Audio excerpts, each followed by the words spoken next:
Bottom of the duck ಬಂದಿರುವಂತಹದ್ದು ನಿಮಗೆ queen of cups ಬಂದಿದೆ. ನಿಮ್ಮ ಲವ್ ಲೈಫಿನ ವಿಚಾರವಾಗಿ ಬಹಳ ಕೇರಿಂಗ್ ಅನ್ನ ಮಾಡ್ತಾ ಇರುವಂತಹದ್ದು, ಅದ್ರ ಬಗ್ಗೆನೇ ನೀವು ಯೋಚನೆಯನ್ನ ಮಾಡ್ತಾ ಇರುವಂತಹದ್ದು, ಒಂದು ಸ್ಟೇಬಲ್ ರಿಲೇಶನ್ಶಿಪ್ ಅನ್ನ ಉಳಿಸ್ಕೋಬೇಕು ಅನ್ನುವಂತಹ ಆಲೋಚನೆಯನ್ನ ಮಾಡ್ತಾ ಇರುವಂತಹದ್ದು ರೆಪ್ರೆಸೆಂಟ್ ಆಗ್ತಾ ಇದೆ. ಪಾಸ್ಟಿನ ಬಗ್ಗೆ ಹೇಳೋದಾದ್ರೆ ಎಲ್ಲವೂ ಚೆನ್ನಾಗಿಯೇ ಇತ್ತು. ಫುಲ್ ಕಾರ್ಡ್ ರೆಪ್ರೆಸೆಂಟ್ ಆಗ್ತಾ ಇದೆ ಅಂದ್ರೆ ಜಾಯ್ಫುಲ್ ಆಗಿತ್ತು, ಚೆನ್ನಾಗೇ ಮಾತಾಡ್ತಾ ಇದ್ರಿ, ಖುಷಿಯಾಗಿದ್ರಿ, ಖುಷಿಯಾಗಿ ಓಡಾಡೋದು ಎಲ್ಲವನ್ನೂ ಕೂಡ ನೀವು ಮಾಡಿರುವಂತಹದ್ದು ರೆಪ್ರೆಸೆಂಟ್ ಆಗ್ತಾ ಇದೆ.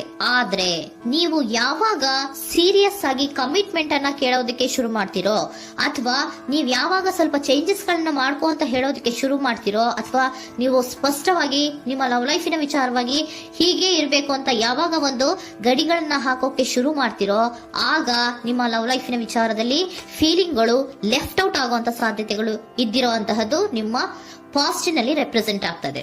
ನೀವೇನಾದ್ರೂ ಹಾಗಿರ್ಬೇಕು ಹೀಗಿರ್ಬೇಕು ಅಂತ ಏನಾದ್ರೂ ನೀವು ಅವ್ರಿಗೆ ಹೇಳಿದ್ರೆ ಅವರು ನಿಮ್ಮಿಂದ ಸ್ವಲ್ಪ ಸ್ವಲ್ಪ ದೂರ ಹೋಗಿರುವಂತಹದ್ದು ರೆಪ್ರೆಸೆಂಟ್ ಆಗ್ತಾ ಇದೆ. ಯಾಕಂದ್ರೆ ನೀವು ಖುಷಿಯಾಗಿರ್ಬೇಕು, ಸಂತೋಷ ಆಗಿರ್ಬೇಕು ಅಷ್ಟನ್ನ ಮಾತ್ರನೇ ಅವರು ಎಕ್ಸ್ಪೆಕ್ಟ್ ಅನ್ನ ಮಾಡುವಂತಹದ್ದು. ಈಗ ಸದ್ಯದ ಮಟ್ಟಿಗೆ ಅವರು ನಿಮ್ಗೆ ಯಾವುದೇ ರೀತಿಯ ಸೀರಿಯಸ್ ಕಮಿಟ್ಮೆಂಟ್ಗೆ ಒಳಗಾಗುವಂತ ಸಾಧ್ಯತೆಗಳು ಯಾವುದು ಇದ್ದಿರೋ ಮಟ್ಟಿಗೆ ನಿಮ್ಮ ಪಾಸ್ಟ್ ನಲ್ಲಿ ರೆಪ್ರೆಸೆಂಟ್ ಆಗ್ತಾ ಇಲ್ಲ. ಈ ಪರ್ಸನ್ ಏನು ಈ 4 ಕಾರ್ಡ್ ಬಂದಿದೆಯೋ, ಈ ಪರ್ಸನ್ ಸೀರಿಯಸ್ ಕಮಿಟ್ಮೆಂಟ್ ಗೆ ಸಿಗುವಂತಹ ಸಾಧ್ಯತೆಗಳು ಇದ್ದಿರೋ ಮಟ್ಟಿಗೆ ನಿಮ್ಮ ಪಾಸ್ಟ್ ನಲ್ಲಿ ಕಾಣಿಸ್ತಾ ಇಲ್ಲ. ಆಗ ಅವರಿಗೆ ಫೀಲಿಂಗ್ ಲೆಫ್ಟ್ ಔಟ್ ಆಗಿರುವಂತಹದ್ದು, ಅವರು ಸ್ವಲ್ಪ ಸ್ವಲ್ಪ ಚೇಂಜ್ ಆಗಿ ನಿಮ್ಮಿಂದ ದೂರ ಹೋಗಿರುವಂತಹದ್ದು ಈ ಕಾರ್ಡಿನಲ್ಲಿ ರೆಪ್ರೆಸೆಂಟ್ ಆಗ್ತಾ ಇದೆ. ಅಟ್ ದ ಪ್ರೆಸೆಂಟ್ ನಲ್ಲಿ ನಿಮಗೆ ಬಂದಿರುವಂತಹ ಕಾರ್ಡ್ ಏನು, ವೀಲ್ ಆಫ್ ಫಾರ್ಚೂನ್. ಬದಲಾವಣೆಯ ಮಾರ್ಗವನ್ನ ನೀವು ಹಿಡಿಬೇಕು, ಅಂದ್ರೆ ಬದಲಾವಣೆ ಆಗ್ಬೇಕು. ನೀವು ಅವರು ಸೀರಿಯಸ್ ಕಮಿಟ್ಮೆಂಟ್ ಅನ್ನ ಕೇಳಿದಾಗ ಅವರು ನಿಮ್ಮಿಂದ ದೂರ ಹೋಗಿದ್ದಾರೆ ಅಂದ್ರೆ ನೀವೇನ್ ಮಾಡ್ಬೇಕು, ಅಟ್ ದ ಪ್ರೆಸೆಂಟ್ ನಲ್ಲಿ ಬದಲಾವಣೆಯ ಮಾರ್ಗವನ್ನ ಹಿಡಿಬೇಕು. ಬದಲಾವಣೆಯ ಮಾರ್ಗವನ್ನ ಮಾಡ್ಕೊಳಕ್ಕೆ ಹೋಗ್ತೀರಾ, ಆದ್ರೆ ನಿಮ್ ಕೈಲಿ ಆಗ್ತಾ ಇಲ್ಲ. ಯಾಕಂದ್ರೆ ವೀಲ್ ಆಫ್ ಫಾರ್ಚೂನಿನ ಕ್ಲಾರಿಫಿಕೇಶನ್ ಕಾರ್ಡ್ ಬಂದಿರುವಂತಹದ್ದು ಯಾವುದು, ಡೆವಿಲ್ ಕಾರ್ಡ್ ರೆಪ್ರೆಸೆಂಟ್ ಆಗ್ತಾ ಇದೆ. ಡೆವಿಲ್ ಕಾರ್ಡ್ ಏನನ್ನ ರೆಪ್ರೆಸೆಂಟ್ ಮಾಡುತ್ತೆ, ಅಡಿಕ್ಷನ್ ಅನ್ನ ರೆಪ್ರೆಸೆಂಟ್ ಮಾಡುತ್ತೆ. ಯಾವಾಗ್ಲೂ ಅವರ ಬಗ್ಗೆನೇ ಯೋಚನೆ ಮಾಡ್ತಾ ಇರೋದು, ಅದ್ರ ಬಗ್ಗೆನೇ ಥಿಂಕ್ ಮಾಡ್ತಾ ಇರೋದು. ಸ್ವಲ್ಪ ಬದಲಾವಣೆ ಮಾಡ್ಕೊಳಕ್ ಹೋಗ್ತೀರಾ, ಮತ್ತೆ ಪುನಃ ವಾಪಸ್ ಹಿಂದಕ್ಕೆ ಬರ್ತೀರಾ, ಮತ್ತೆ ಆಲೋಚನೆಯನ್ನ ಮಾಡೋಕೆ ಶುರು ಮಾಡ್ತೀರಾ. ಆ ಕಾರಣವಾಗಿಯೇ ನಿಮ್ಗೆ ನೋವುಗಳು ಆಗ್ತಾ ಇರುವಂತದ್ದು ಅಟ್ ಪ್ರೆಸೆಂಟಿನಲ್ಲೂ. ನೀವು ಬದಲಾವಣೆ ಆಗೋಕೆ ಹೋಗ್ತೀರಾ, ಎಲ್ಲಿ ಬದಲಾವಣೆ ಆಗ್ತಾ ಇದ್ದೀರಾ, ಎಲ್ಲಿ ಚೇಂಜಸ್ ಆಗ್ತಾ ಇದ್ದೀರಾ, ನೀವು ಆಗ್ತಾ ಇಲ್ಲ.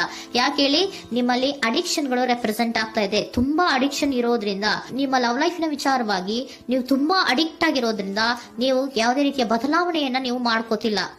ನಿಮ್ಮ ಲವ್ ಲೈಫ್ ನ ವಿಚಾರವಾಗಿ ನೀವು ಬದಲಾವಣೆಯನ್ನೇ ಮಾಡ್ಕೋತಾ ಇಲ್ಲ. ಅವ್ರು ಕಮಿಟ್ಮೆಂಟ್ ಕೊಟ್ಟಿಲ್ಲ, ಅವ್ರು ಹೋದ್ರು ಅಂದ್ಮೇಲೆ ನೀವು ಮುಂದೆ ಬರಬೇಕು, ನಿಮ್ಮ ಜೀವನದಲ್ಲಿ ನೀವು ಮುಂದೆ ಮುಂದೆ ಬರಬೇಕು. ಸೊ ನೀವು ಮುಂದೆ ಬರಕ್ ಹೋಗ್ತೀರಾ, ಆದ್ರೆ ಅಲ್ಲೇ ಸ್ಟ್ರಕ್ ಆಗ್ತಾ ಇರುವಂತಹದ್ದು ರೆಪ್ರೆಸೆಂಟ್ ಆಗ್ತಾ ಇದೆ.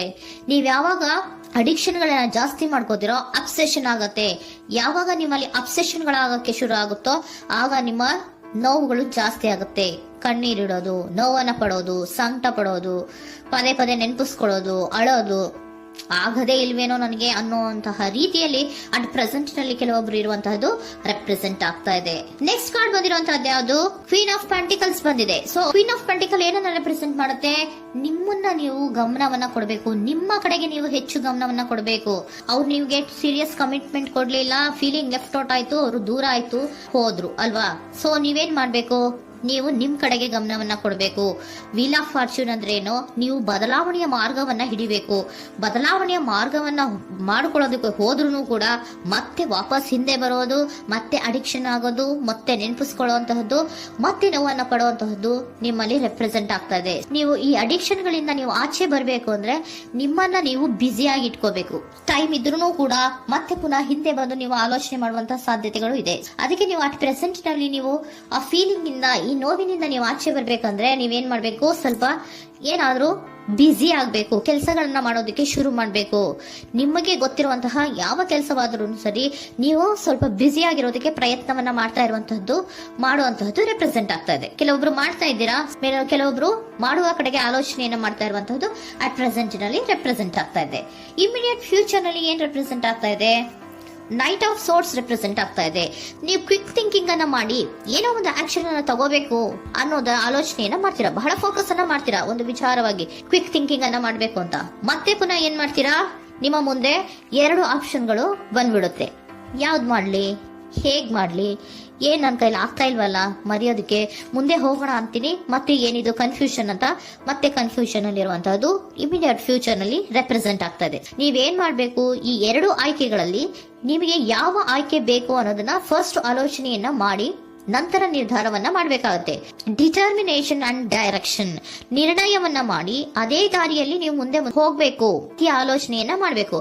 ಆ ರೀತಿಯ ಆಲೋಚನೆಯನ್ನ ಮಾಡಿದ್ರೆ ಇನ್ ನಿಯರ್ ಫ್ಯೂಚರಿನಲ್ಲಿ ನೀವು ಆ ರೀತಿ ಆಲೋಚನೆಯನ್ನ ಮಾಡಿದ್ರೆ ನಿಮ್ಮಲ್ಲಿ ಒಂದು ಪಾಸಿಟಿವ್ ಚೇಂಜಸ್ ಗಳಾಗತ್ತೆ. ಸ್ಟಾರ್ ರೆಪ್ರೆಸೆಂಟ್ ಆಗ್ತಾ ಇದೆ, ಕೆಲವೊಂದು ರೀತಿಯ ಪಾಸಿಟಿವ್ ಚೇಂಜಸ್ ಗಳು ಆಗತ್ತೆ.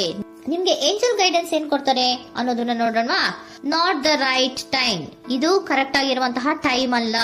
The situation will improve, situation ಅನ್ನೋದು ಇಂಪ್ರೂವ್ ಆಗುತ್ತೆ ಯಾವಾಗ, ಇಫ್ ಯು ಬಿಲೀವ್, ನೀವು ನಂಬಿಕೆ ಇಟ್ಟಾಗ ಮಾತ್ರ ಸಿಚುಯೇಷನ್ ಅನ್ನೋದು ಇಂಪ್ರೂವ್ ಆಗುವಂತಹದ್ದು.